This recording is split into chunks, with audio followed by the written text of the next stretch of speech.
Hello, everyone. I think we are live now. Thanks for joining us today. I'll give a few moments before we start things off, give you some time to settle down after your previous meetings, maybe get a tea or a coffee, depending where you are in the world. But in the meantime, if you could let us know where you're watching, listening from in the chat bot somewhere below, and I'll give you a few shout outs before we kick things off. So we are also live on YouTube as well. So hello from YouTube, so I can call you out as well. So we got John from Texas, Lindsay from Switzerland, Boston, joining from New Jersey, I believe, Salt Lake City, Utah, awesome. From London, hope the weather's good. Miami, Florida, paradise. I feel like that's just yeah, rubbing it in. Snowy Michigan, okay. Bournemouth. I think we're pretty global. York, Pennsylvania. Interesting. Stockton, UK. I think that's around the corner from me. Yeah, I think that's up north. I'm in Middlesbrough. Yeah, there you go. Switzerland, very global. Okay, I think we've given enough time for everyone. Another Miami, Florida. Okay, stop gloating with Miami. Just to make a few things that you should be aware of, Qatar as well. As I mentioned, we will be recording, also live streaming on YouTube. So throughout the session today, if you could use the chat bot or the Q&A section for anything that you want to discuss throughout, we can facilitate that during and at the end. So without further ado, yeah, the replay will be on YouTube as well. We will send you the replay, but you can watch it on YouTube, whatever your preference is. Okay, so let's kick things off. So our topic today, a very exciting topic, a topic that we have been asked to cover very recently from DevLearn in the US and the World of Learning Festival in Birmingham, UK. And that is marketing for L&D. So in this session, we're going to talk about 6 essential marketing skills every L&D professional needs to transform their learning game. And it's not just me speaking today. So we have an amazing guest speaker, Ashley Sinclair. So Ashley is the managing director of Mass Marketing, which is an award-winning agency specializing in marketing for learning. So hits all the notes from the title there.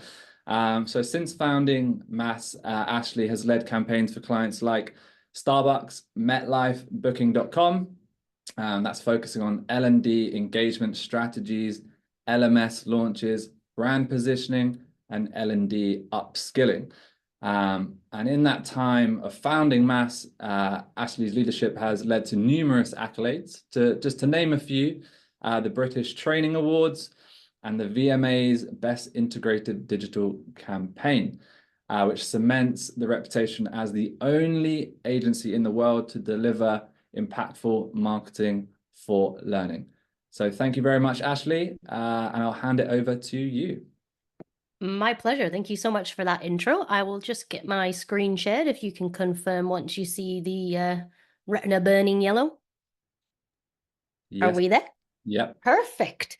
Okay, so as Max already said, welcome to this webinar. I'm here to help you guys start to understand a little bit more about marketing for learning and introduce some key marketing skills that are going to help you really, I guess, bring in 2025 with a bang. So to just supplement what Max has already said with that lovely intro, my name's Ashley. I'm the managing director at Mass Marketing. I've been a marketer for over 10 years, and all of that has actually been in the L&D space. I cut my teeth starting vendor side, all the way from marketing coordinator up to CMO. And now I'm the managing director of Mass, and we've worked with a heck of a lot of organizations in terms of really unpicking that learner engagement challenge and helping you guys to embrace marketing tactics, strategy, and thinking.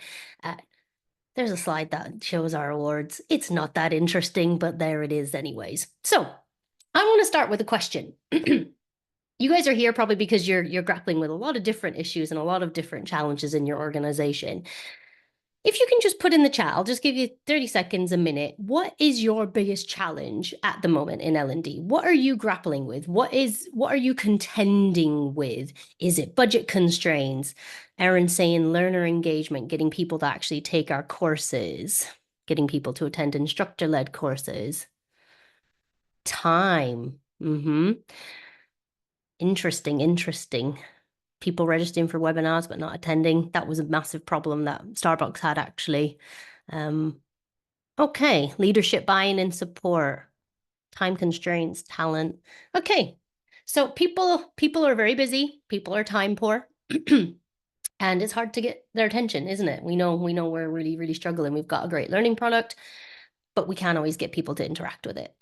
In the 5 years we've been running mass, these are the kind of core challenges that we see time and time again in L&D. So getting audiences engaged with our learning content, actually understanding the complexities, foibles, and nuances of our audience as well. Who are these people? What makes them tick? Establishing that ever elusive learning culture. We want people to come to our learning. We want a pull learning culture. We want a self-driven learning culture. How the heck do we build that? On top of that, proving value. How do we actually measure impact? How do we show our organization that we're valuable, that our budget shouldn't be cut, that we should be something that is continued to be invested in beyond things like mandatory training? And of course, that kind of ties in very simply with performance impact, changing behaviors, and also keeping pace with tech innovations, the likes of AI. Shall I mention a buzzword? So there's a lot that you guys are trying to wrangle with here. You're just trying to get people to do your learning, but you're also trying to change behaviors, change performance, impact the organization and the people of that organization in a positive way. Now, we believe here at Mass that a lot of those problems are really truly rooted in our marketing and communication skills or lack thereof. So as I said, you guys may, you're learning professionals, so you're going to have a really robust learning product. Learning strategy. You know what your people are going to need in order to do their jobs well now, but help them accelerate their careers or move in the direction they want to. A lot of these challenges that we're contending with are rooted in our lack of marketing and communication skills. Now, this is backed by data. So this is from the recent L&D benchmark that LPI do. They've been doing this for a few years now, and much to my dismay, marketing and communications remains at the bottom of this list every year. Essentially, these are the top 24 skills that they recognize every L&D should have in their arsenal. And marketing and comms is always at the very bottom, unfortunately. So we just don't have this skill in spades. We're learning professionals. Why would we? But the truth of the matter is, marketing is crucial to a modern learning function because it does many, many things. Someone in the chat said getting leadership buy-in. Guess what? We need to be really good at communicating and effectively showcasing our value and the benefits of the learning function. That's what marketing does.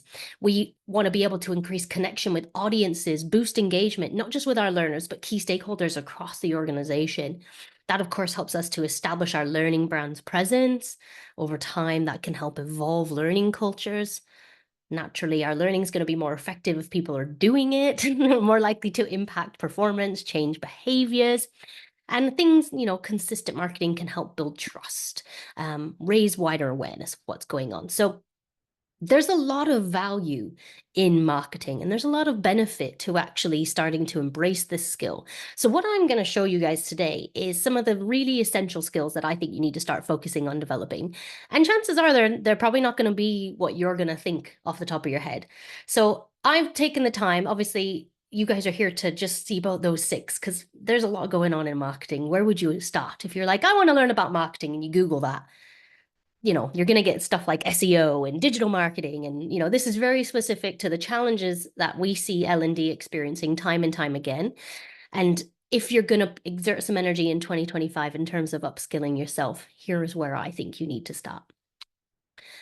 Is there any questions that have come up just before I kind of move into the next section, Max?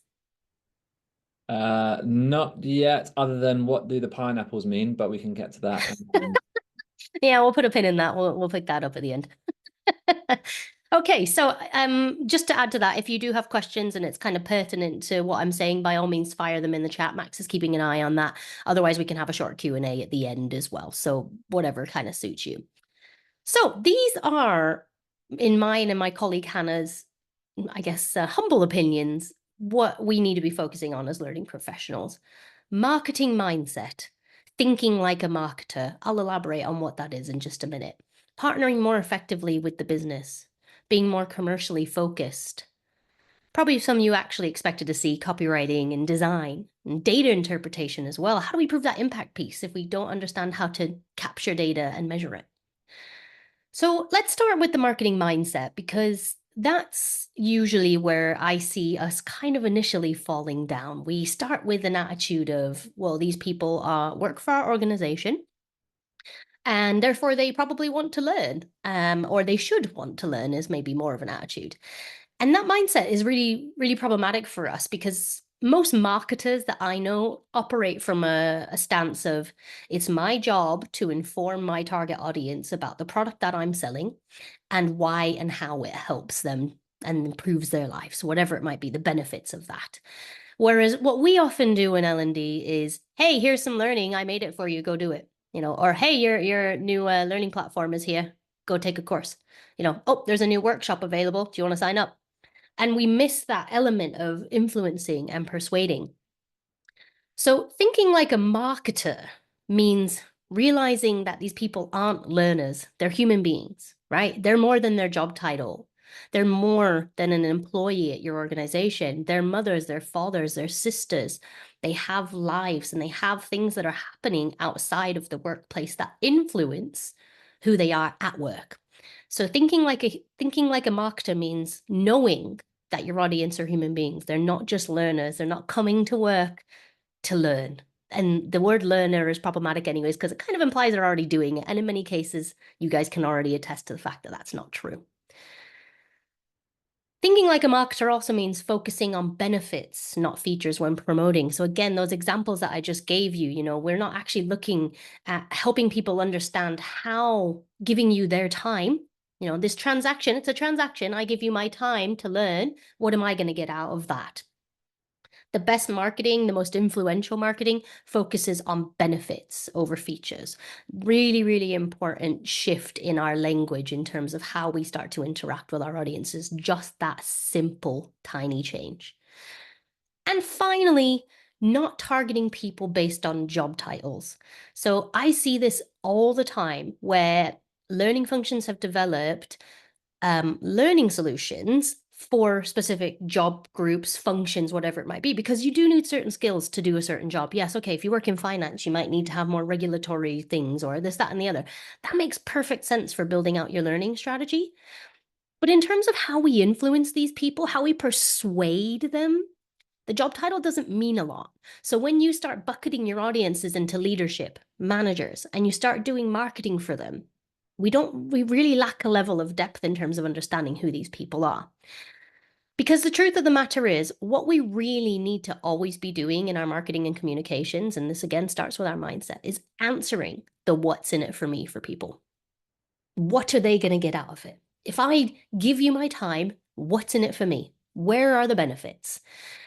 So the what's in it for me is just not going to be because you want them to tick the health and safety box or the fact that you've got a new LMS and it took you a heck of a lot of time to get it implemented, or because you think they should. These are not motivators for people. They might be business mandates and reasons why learning is there, but those are not the benefits that your audience are going to receive.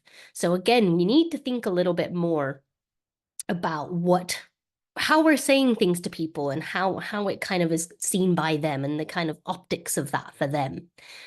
If you want to learn a little bit more about mindset, I am going to have some QR codes throughout this. So if you want to get your phones out and scan things, we have a Marketing for Learning podcast, which again just delves into a lot of different topics about lurketing. That's what it should be called, lurketing, marketing for learning. And so that this is an episode that specifically talks about mindset. So if you want to kind of delve a little bit more into that, obviously this is just a little taster. So the second skill, business partnering. Now, again, when we've done big campaign projects with clients, we're working not just with the learning function a lot of the time. Internal comms is always involved. Sometimes talent is, people, HR, branding sometimes. So there's a lot of other functions that are involved in learning, whether we like it or not. And it's really, really important that we have relationships with these people outside of a need or a reason. So again, the best marketers I know are habitual networkers. They know who they need to know in the business to get things done. They might have a really good pal in graphic design that Max is smiling because he knows. You've got to know the right people to help you get the job done because it isn't, marketing isn't a one-man job. There's a lot of people involved in that. And so, business partnering from our perspective is really collaborating closely with key stakeholders in the organization and building relationships with them outside of a core business need. So, not going and saying, "Oh, hey, internal comms, we wanted to send an email to promote our new learning program. Could you help us do that?" Who are you? Well, we have a message from the CEO going out next week, and then we've got Pride Month happening, and this, that, and the other. You're going to find it quite difficult to kind of get involved in what they're doing. So rather than going to internal comms when you need an email sending, why not have regular check-ins and align to their strategies?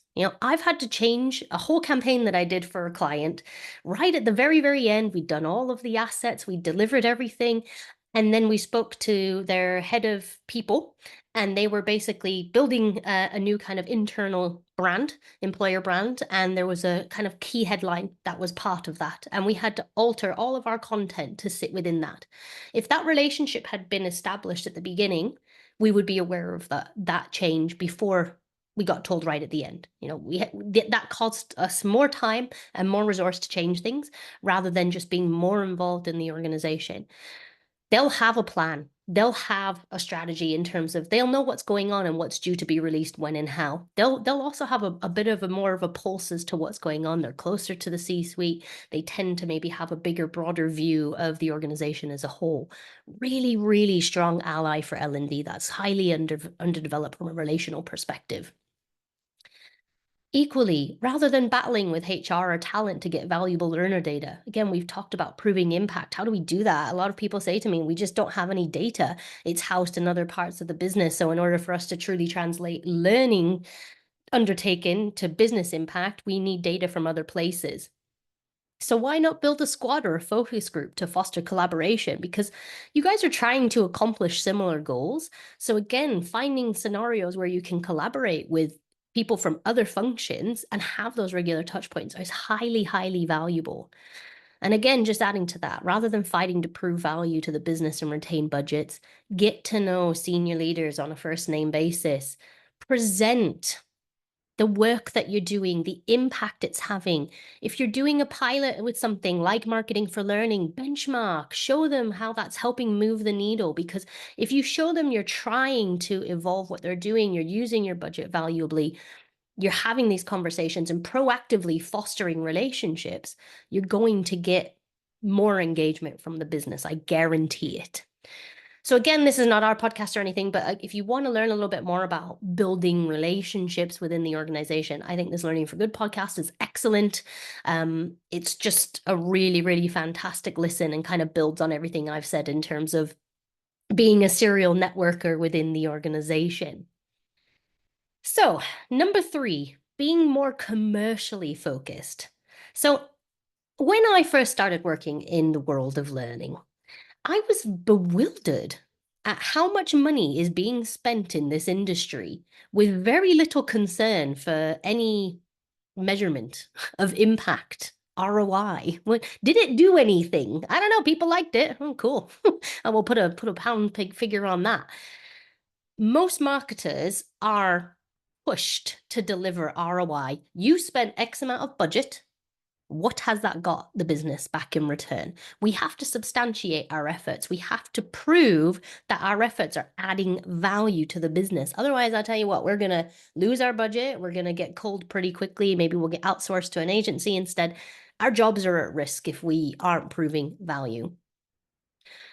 There are some reasons, in my opinion, why we're not that way. In many cases, we are still seen as a cost center, frustratingly, a transactional function where people come to us and they say, hey, we need this. And we go, okay, we'll make it. That is, again, a very, very large issue that many of my clients see. It is changing, I do think. And I think that business partnering piece can help with some of that, as well as a really robust learning strategy to say, actually, no, we've got our strategy. This isn't working. we don't have data to evidence success. Again, we tend to rely heavily on things like smile sheets, attendance records, bums on seats, things like that. And that's not really substantial enough that you aren't able to really attribute a performance impact value to that. You know, your CEO isn't going to be wowed with the notion that some people attended some workshops and they thought they were great. You know, what does that mean? Well, they took time away from the desk. So where's the value? Obviously, we can't link learning to performance outcomes, really problematic, but again, some of that relationship building may well help with that. Sometimes we're still sadly seen as a compliance powerhouse, and therefore essential. And maybe if you work in a highly regulated industry, you probably are essential, but we're so much more than just compliance, aren't we? And sadly, the truth is a lot of people just aren't asking us to, and so we don't. And that's the truth of the matter is if no one's saying, well, did anything work, you're just getting budgets. You're never going to get more budget, let's put it that way. So this is a crucial issue for us in terms of how do we showcase impact. And again, in my opinion, in order for us to be commercially focused, there's a couple of traits that we need to look at doing. So first and foremost, understanding the business goals.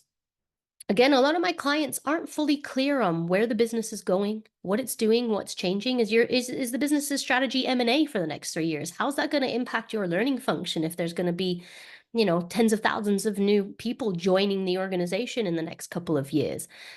We need to understand the business goals because that is why we're here. We're helping the business achieve its goals. So if that's not front and center of our learning strategy, it's going to make it very, very difficult for us to align learning to impact and learning to success. And on the side of that, being more performance oriented. So if we have our business goals in mind, it isn't really up to every Tom, Dick, and Harry in the organization to make training requests. It's much more simple for us to say that doesn't align with the strategy that we have because we're focusing on X, Y, and Z that's directly aligned to the business goals. You can accomplish that again by that business partnering piece, really, really being hyper-focused on having relationships with the right people. The most successful learning and development departments I know do this. And the final thing is really zooming out and looking beyond your single programs. Like, what's the overarching strategies and approaches? What are you trying to do? I'll often ask my clients when we first kick off a project, like, what's your purpose as a learning function? What's your goal? And a lot of people really don't know how to answer that question beyond help people become better at work. But there's a lot more going on than that, I think. And again, taking the opportunity to actually really understand your own value proposition as a learning function, but also what that then means to other people across the organization, not just employees, but also those key stakeholders in the C-suite, and how does it benefit everybody in a different way. This is a really, really, really crucial skill, I think, really focusing on how we can prove and measure value. So again, if you want to learn more about being commercially focused, again, this is a whirlwind tour, so scan the QR code, read the blog, and then Max has just popped a poll up there as well. I do have a L&D, everything L&D leaders need to know about marketing guide, which we can circulate with you guys after, so feel free to do the poll if you'd like to receive that. Also, I'll just quickly jump in, Ashley, as well. There's a question Yep. on, and it's an interesting one. It says, when building a team or changing a team, should we be looking for different skills now? So should we be looking for L&D people with marketing experience, or should we be reskilling ourselves? Interesting. Again, I would say it really comes down to the business goals and then how that translates into your learning strategy. So what is it that you're trying to achieve as a learning function? Because let's say if you join a business and you inherit quite a legacy world of L&D where you've got a lot of outdated off-the-shelf content libraries that are populated in maybe quite a clunky LMS. And so, the learner experience isn't great. Disengagement is really high because of that learning experience. I would argue that you'd probably need to look at building out your product first and improving that before you focus on that marketing skills piece. So marketing's the last little slice of goodness in a very long L&D journey, because if your product isn't fit for purpose, if that product market fit isn't there, it doesn't matter how sensational your marketing is, people aren't going to engage with it, or you'll lose trust if you get them there and you've overpromised and underdelivered. So in answer to the question, I think initially do some work in terms of understanding what it is you're trying to achieve as a learning function, and then do some skills mapping to sit with that. I would argue that every learner, L&D person would benefit from some of these essential marketing skills, like copywriting, for example. Even if it comes down to writing course descriptions on your learning management system, there are ways that we can make these things more interesting. So I think that, and the mindset piece, really repositioning like what our purpose is as a learning function, and the role we play, and how we have to influence people to learn, not just make stuff and hope they pop up. So it's kind of, I guess, a politician's answer that how long's a piece of string, but I think it's up to you to determine what it is you're trying to accomplish, and then do that skills mapping piece. That's what I would do anyways. Yeah, so I guess to summarize, maybe get your house in order first, as you can't flog a dead horse, as they say in marketing. Yes, exactly. I was always told you can't polish a turd, but you can put, glitter on it, but we don't want that, right? So if that product's not there, that's the first port of call, because marketing isn't going to fix that. And if you do really robust marketing, you're just going to cause more disengagement, because people will just be like, well, I've gone and it's rubbish. And so they'll just ignore everything you have to say from there, which can actually do more damage than nothing at all, truthfully. So, if the status quo is there's not a lot of marcoms going on, that's not great. But if your product needs work first, do that first before worrying about how you're going to communicate it out. Cool. Okay, so let's go to the second half of our skill set. Copywriting. Hey, it's like a natural segue. I just said it in there. So, like I said, we write all the time. This is a skill I think every single one of us could polish up and improve on. And again, we're not always thinking, I said at that beginning, the mindset piece, these people are human beings. What are the benefits to them? What's in it for me? Are we really thinking about our audience when we write? Or are we like, oh crap, we need to tell somebody this. Let's put something together really quickly and send it out. I see this many, many, many times. This is usually where I would kind of go into a beautiful story about personas and how important building effective learner personas truly are for your learning function, but also for your marketing. But that would be a webinar in and of itself. So I'm not going to talk about personas today, but what I am going to do is signpost you to 3 very, very useful resources that we've created. One is an ebook on how to create personas. There's also a webinar on how to put that ebook into practice, essentially. And there's also a vlog that my colleague Hannah has done when she was actually creating personas for one of her clients. So she goes through the process of how she captures data, what she does with that data, and how they kind of come into fruition from a personas perspective. Highly recommend this. Don't shortcut it. Do the research, do the work, because understanding your audience is absolutely crucial to every single piece of marketing that you do. And well, your learning strategy too. We should be talking to our people all the time. What's working for you? What's not? What are you finding value in? What's your challenges at work? If we do talk to them, it's like, God, what do you want from learning? No. Let's dig a bit deeper. What's the organizational culture like? That's what we ask when we do personas.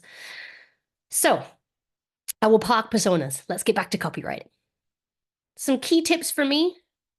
Talk to, not at your audience. Again, thinking about who they are as human beings. Look at where you can. Again, once you have that understanding, you have those personas, think about how you can trigger emotions.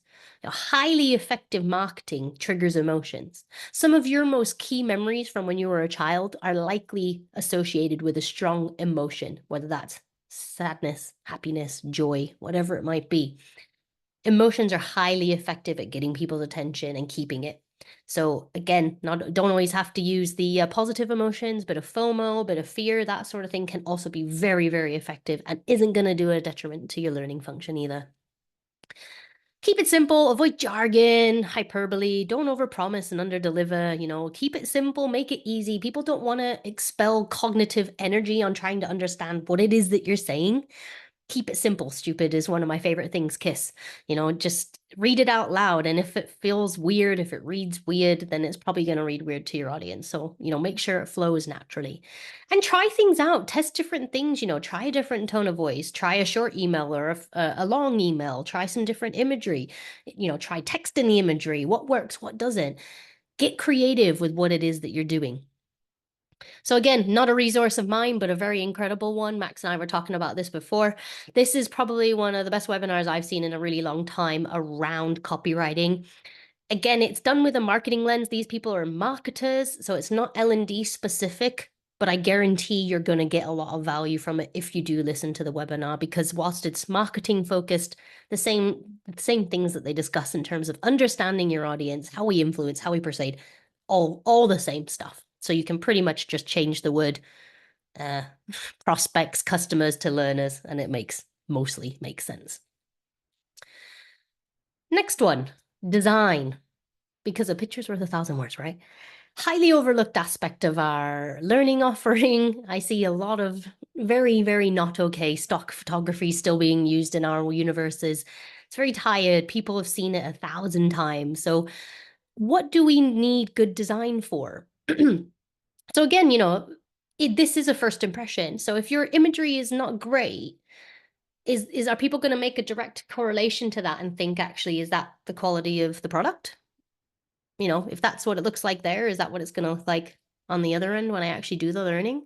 That first impression is really, really important, and like I've said a few times, don't overpromise and underdeliver. So if you have amazing marketing, but the product is not great, that's going to be a problem. So make sure that you've got that balance right as well.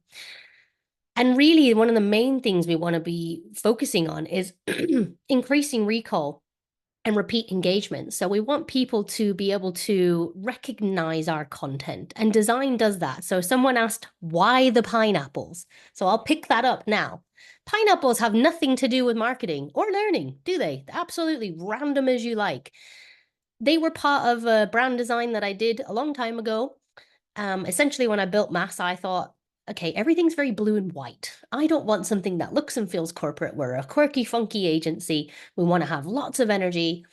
And the pineapples became our motif because our audience, they stuck out to people. Like, why the pineapples? What is that?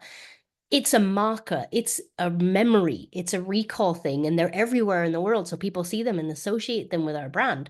It's a weird thing. It makes no sense, but it doesn't have to, because it creates recognition wherever we go now. So, this is what good design does. It allows people to recognize your products, your brand, your messaging, your communications, and really help with that repeat engagement.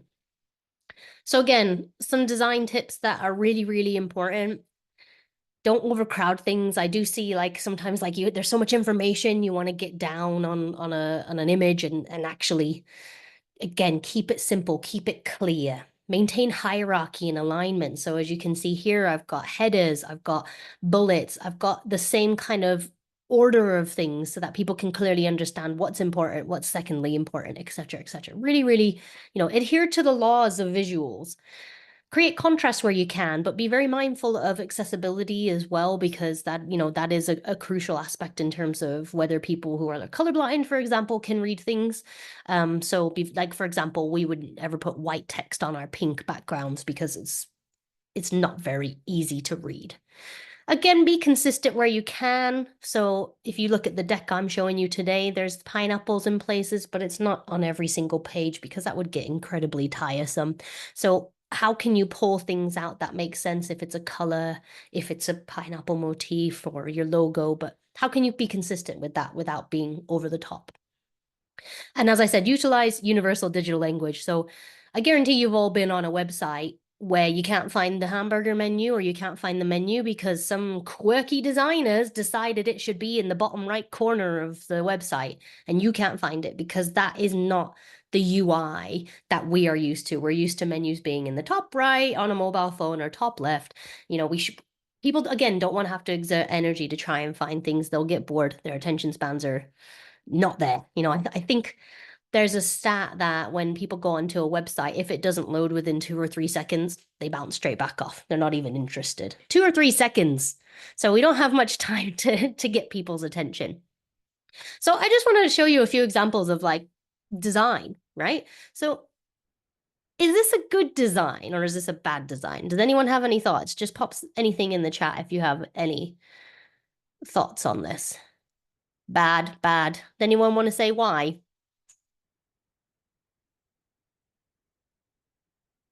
My eye doesn't know where to go.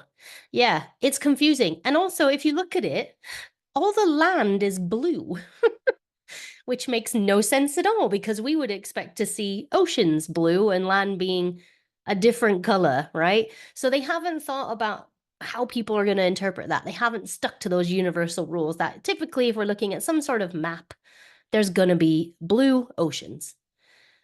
What about this one? Just do it. Nothing's impossible. Isn't that nice? What an inspirational quote that. Bad, bad again. Yeah. They haven't thought at all about where they're putting this. They haven't thought about how it's going to be seen. So again, really important. If you're putting something on, I don't know, your workplace or on your intranet, consider what it's going to look like on that specific channel and design for that channel, right? I like even if we make the same assets that are going to sit across multiple channels, make sure that you're considering how it's going to be perceived on each of those channels and repurposing that content so that it is appropriate for that. Okay, final one, final one. Good or bad design? Okay, Erin's saying it's middle of the road. Copy's too small. The wrong color choice. That's Correct, exactly. So that your brain's immediately like, what's going on? Like, actually, visually, it's not a terrible design. It's got a lot of white space, and it's not terrible to look at, but it's very confusing because they've done cold shower as red. And again, that is not a universal rule. So these things we just have to think about. So just take that breath. Just consider, how might this be seen by other people? Again, not my resource, but HubSpot are incredible marketing company. They have a huge academy that is predominantly free as well, by the way, folks. And they have a lot of learning resources around how to do marketing effectively. And this design fundamentals article is really, really a good starting point if you want to kind of delve into some of the things that I've talked about a little bit more. And finally, data interpretation. Do we know if our marketing is effective? How do we know if we've impacted performance with our learning? Are we using data to analyze and improve performance of our L&D efforts? That improved piece is really important as well. Marketing's constantly having to iterate and evolve what we're doing. We're constantly A/B testing, multivariate testing, trying to understand what is the optimal conversion here. So marketers use data in a lot of different ways, right? Market research so that we can deepen the understanding of our audiences. That research and that data can help us in turn understand which channels are going to be most effective to reach our audience, what tone of voice, what sort of branding, imagery, and colors we might use in terms of helping us achieve our goals. Help us understand the behavior of audiences. Who are these people? Where do they live? What are they doing? What bothers them? What benefits are they going to perceive? How do I want to adjust my marketing messaging accordingly? Data can also help us to make sure that we're being customer centric in everything that we're doing. Really, really important. And again, not always something that we do in L&D is thinking about our audience all the time. How are they going to benefit from this? And again, that iteratively improving ourselves over time, progressively evolving, that extra 1% every day, whatever way you want to look at it. We live and breathe data. Again, most effective marketing departments have to have data to leverage to understand what they're working, evidence that impact so that they can prove to their boss that they're generating ROI, but also they need to have that data to get that ROI by understanding their audiences, picking the right channels, and being more effective. Again, two of my favorite people. I had a wonderful discussion with Niles Nolan, Laurie Niles Hoffman, and Amanda Nolan. We talk about data and analytics. And if you don't laugh out loud in this episode because of the acronym that Laurie talks about, then you're dead inside. Highly recommend it. It's probably one of my favorite podcasts. So Obviously, this is kind of a whistle-stop tour of the world of marketing. So we have tons of free resources on our website. The guide that I mentioned is on there as well. But as I said, we will actually send that to you guys. But there's tons of free ebooks. You don't even have to put in your email address. You can just take it for free. There's webinars. All the podcast recordings are on there as well. So if you do want to build on these skills without the involvement of me borrowing my voice in your ear holes if you listen to the webinar and the podcasts, highly recommend you go here as well. And finally, one tiny little thing, if you are interested in upskilling yourself in a more formal manner, we do have a strategic marketing for L&D course. The next cohort starts in March next year, and that's really focused on establishing marketing mindset in yourself, but also helping you learn tactical skills and strategic thinking to really start to do some of this stuff yourself in your organization. So it's the beauty of it really is that at the end of it all, you do your own marketing learning campaign strategy that you can then take into your learning function and apply straight away. So you have something really tangible to put that kind of learning into practice. So again, if that's something that you're interested in, scan the QR code, find me on LinkedIn, whatever you like. And that's me. I don't know if we're nearly at time, Max, or how we're doing, but any questions? Yeah, thank you very much, Ashley. But all of the resources that we've shown so far, we will be sending you to after the webinar. But yeah, if you have any questions, please send them in now. I've got a few I can kick off with. The first one, I think is kind of a vent rather than a question, but it says it's overwhelming being asked to be a marketer, data scientist, copywriter, designer, and more. Are we being asked to do too much? Yeah, I agree. I think that no role, regardless of what you do for a living, whether it's L&D, marketing, design, whatever it might be, we have to be T-shaped, multifaceted people these days, And I think the way I would re-look at that and kind of reposition that thinking is rather than looking at it as, I'm being asked to do too much is right. Again, if I want learning and development to be successful in my organization and I want to be a successful learning and development professional, I've got to evolve my skill set.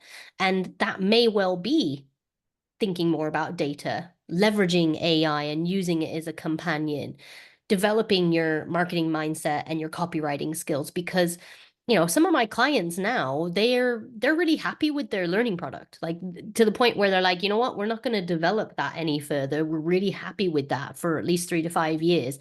We're going to put a lot more energy into engagement and how we actually get people to use this product. So again, it goes back to the question you asked earlier. What is the core goal of your learning function and what skills are you going to need in order to achieve those goals? So you don't need to do everything. We don't need to be good at everything, but what skills are really going to help you be the best? Awesome. Yeah, I think it's hard to answer that question, but I guess everyone sympathizes with the question. I think a lot Sure. of people are being asked to do more with a lot less these days. So yes. Um, yeah, and I agree what it's not going to happen overnight, someone says in the chat. So But move us marketers have the same challenge, right? Max, you can probably attest to the same. We're asked to be, effective content creators, social media marketers. We need to know how to build websites and web pages and edit videos, and it's just it's the nature of the beast. I think. I don't think that you can be highly specialized. There's very few roles these days where you're just going to focus on one kind of key skill. Yeah, for sure. I'm not going to complain about the marketing here because all my colleagues are watching this webinar, so everything is good. Moving on then swiftly. So another question that's come in that says, how should we approach marketing for L&D when starting from scratch? I guess. So if it were me, again, Han and I did a great episode, which is what a marketer would do with a learning function if we were to inherit one in a learning strategy. I would go out and talk to a lot of people, right? So if you're going to understand your market first and foremost, so talk to your learners, what's going on, what sort of legacy inherited beliefs are already there, what's the organizational culture like, where do you sit within all that? That market research piece will help inform you a lot in terms of your learning strategy, but also what type of marketing is going to work. If you know that there's not been a lot going on, right? Well, we're going to have to kind of develop our brand here. We're going to have to start building trust with people. So us just sending out a flurry of content around the different e-learning modules or workshops that we've got available probably isn't going to be enough to engage people. So you'll find through market research. So, we just do a lot of qualitative research and surveys where possible, but we just go and talk to people, a nice spread of people across the organization, and we ask them a lot of really open questions. But if you do that personas piece, that will really help inform pretty much everything else from there. So that would be my first starting point. It's a really robust foundation to start from. Yeah, awesome. And then moving on to another question. To summarize this fairly quickly because it's quite long. I work in a more governance position. Our office doesn't have massive budgets. Um, I like the approach. How do I convince higher ups of its value to the whole office? It's an interesting one because the truth is, if people don't know your learning exists, they're not going to do it. And its mere existence is not enough for people to have that awareness. So there's got to be at least some energy into raising awareness of your learning, because learning cannot be effective if people don't do it. And if people don't do it, you're never going to change behaviors, you're never going to impact performance. So there's a really simple line to draw there in terms of, if we're not visible to the business, then we're not going to really get the results that the business wants from us. So it's just the mere existence of products is not enough. If you build it, they will come as boo hockey. It doesn't, it's not going to happen, so I think Field of Dreams has a lot to answer for. So, there is a lot of legitimate impact to communicating effectively. And, like I've said before, there's a lot you can upskill yourself. You don't need incredibly ginormous budgets to start to do some of this stuff yourself. If it were me, I would benchmark, I'd do a pilot, I would capture that evidence, and then I would build a big business case around it to do something more large scale. That's what I would do. Awesome. Okay, great advice. And then I've got two questions that are on the similar topic, and it leads me onto a poll I want to launch as well. So perfect. So the first one is, what tools or platforms do you recommend for L&D teams looking to streamline or go into a more marketing mindset? And do L&D teams have the right tech stack to achieve this? No, I think we are chronically bereft of good MarTech in L&D. The few learning functions that I've had that have their own email sending platform, an ESP, is very, very effective because they actually are able to see how many people are opening their emails. They can do a bit more behavior-based segmentation, which is really effective. They can message people that they haven't engaged with in a while, things like that. So an ability, I think the biggest restriction that I believe L&D has when it comes to marketing is the ability to effectively segment using technology, because we don't have the data set to do that. We don't have that sort of people data. We have usage data on the LMS and things like that, but that's not going to help us from a MarTech stack perspective. So in a dreamland, I would definitely push for an ESP, but I've seen very few that have been allowed it. I can recall genuinely one or two clients that have been allowed to have their own ESP independent of internal comms.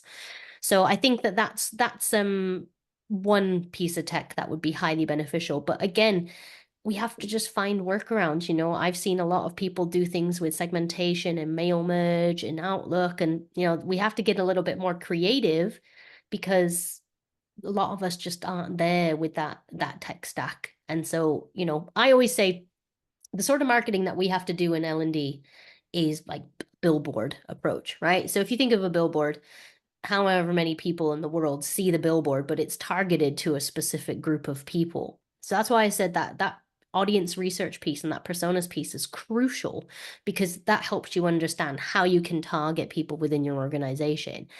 Yeah, a billboard's going to be seen by nanas and your mom and every other Tom, Dick, and Harry in the kind of region, but only certain people are going to resonate with it, and it's only going to hit certain people and maybe hit those emotional drivers. That's how we have to segment in L&D, is through content, through messaging, through visuals, through branding, things like that. So that's our cross to bear, I'm afraid.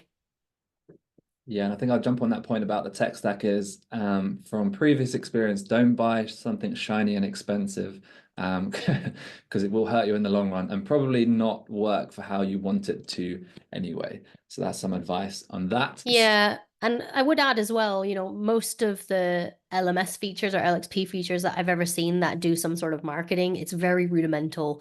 At best, it's going to be some push emails or drip campaign type stuff. And that's not to say that that's not going to help you or automate some of the things that you may be trying to do, but is it true? Is it marketing in its truest sense? Probably not.